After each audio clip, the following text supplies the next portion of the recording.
bruxismo é a mesma coisa que disfunção temporomandibular? Não.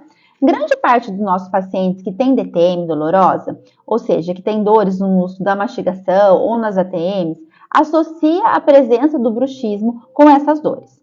Por isso, é preciso que o dentista explique que pode haver pessoas que tenham bruxismo, mas não sentem nenhuma dor, e também pessoas que tenham dor por DTM, mas que não tenham bruxismo ativo.